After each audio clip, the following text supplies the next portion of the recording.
What's up, guys? This is Webby back again for your SmackDown review, your Friday night SmackDown review. We are 9 nights away from SummerSlam, the biggest party of the summer, the biggest event of the summer. Well, in WWE's world, it's the biggest event of the summer. That's what they're telling us. And really, what we're seeing at SummerSlam is two matches that, if you are keeping track of the WWE product on a regular basis, that you can genuinely get invested in. And that is Bray Wyatt, the Fiend Bray Wyatt, taking on the Monster Among Men, who is officially now bald, Braun Strowman, for the Universal Championship, and Drew McIntyre taking on Randy Orton. WWE Championship on the line. The two matches that people I can see genuinely getting invested in. Everything else, it's just kind of whatever. Unless you are a Bayley and Sasha Banks fan. We're going to discuss SmackDown tonight on this review. Before we do that, everybody knows what to do. Become a subscriber today. Make sure you do that. And make sure you hit that bell for all notifications. It is appreciated. Go back and check anything you missed. Go back and watch all the stuff that is leading up to Backyard Beatdown 4 next Friday. Going to be a great time, a great event.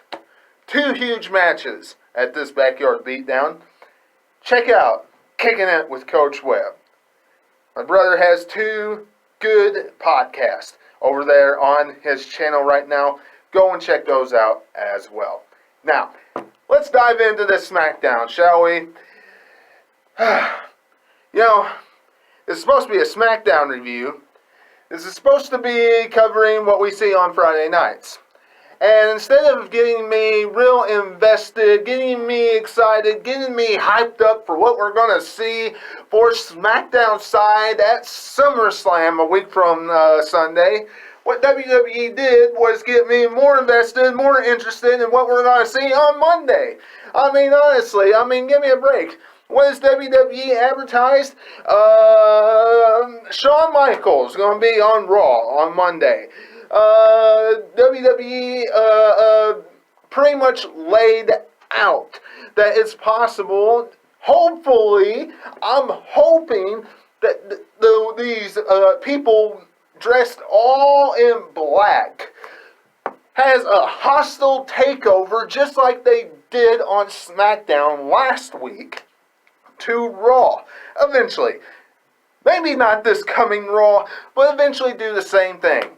Instead of SmackDown, getting all the good stuff that these guys are doing, and WWE just pretty much saying Raw is not good enough to get that attention. I hope that Raw gets some of that type of attention, not just the lights flickering, okay? Raw deserves better than that. I'm ready to see what Shawn Michaels has to say to Randy Orton and their promo back and forth.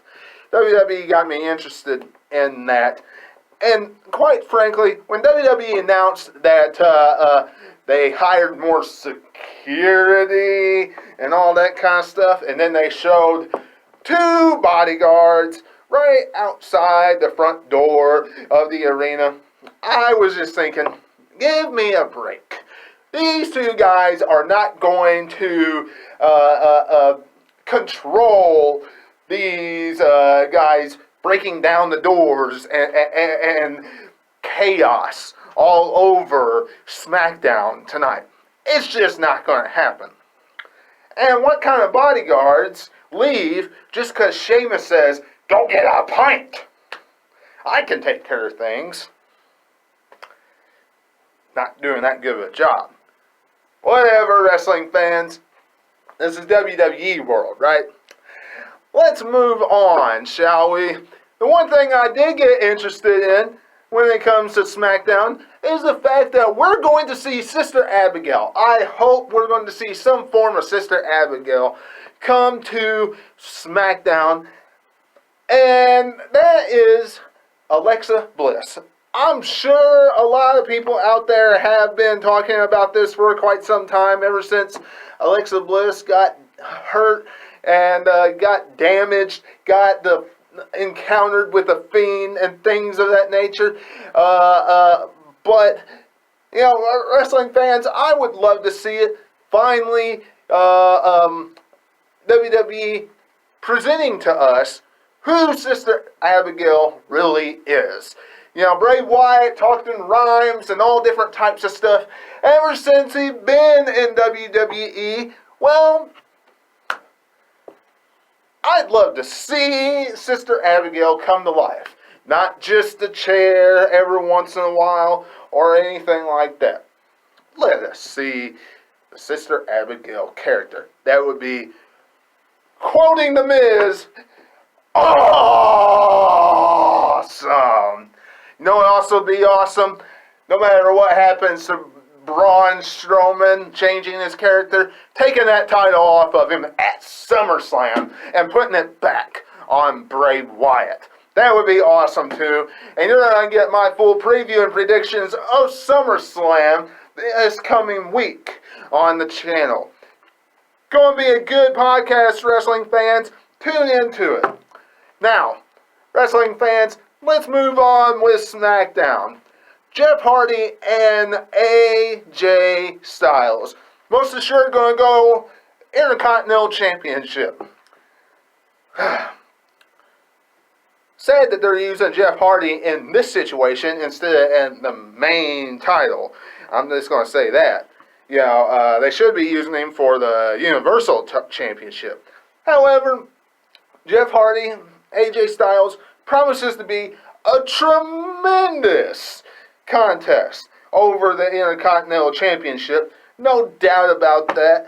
And pretty much what Jeff Hardy did tonight was sign a fake contract for the Intercontinental Championship when he signed it in permanent marker on the board, so to speak.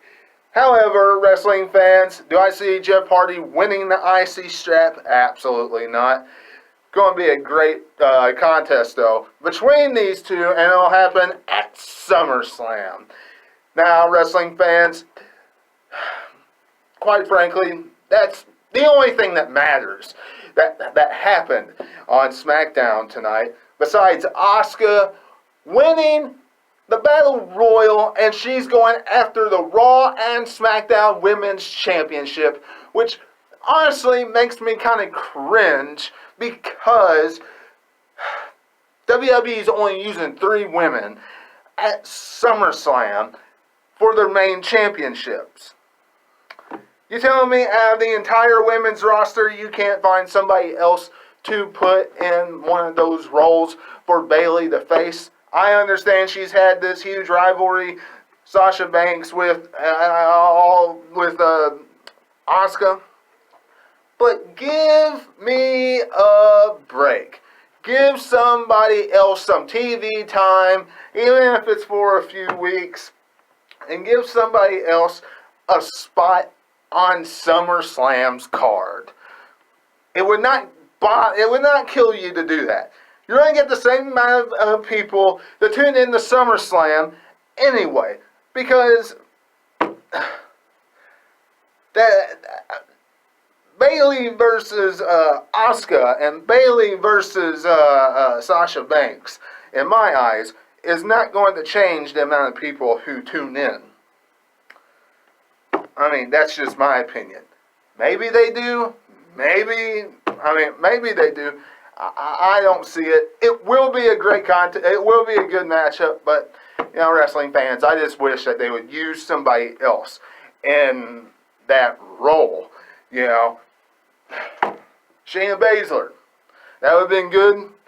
It'd been 2 heels. But who cares? Who cares?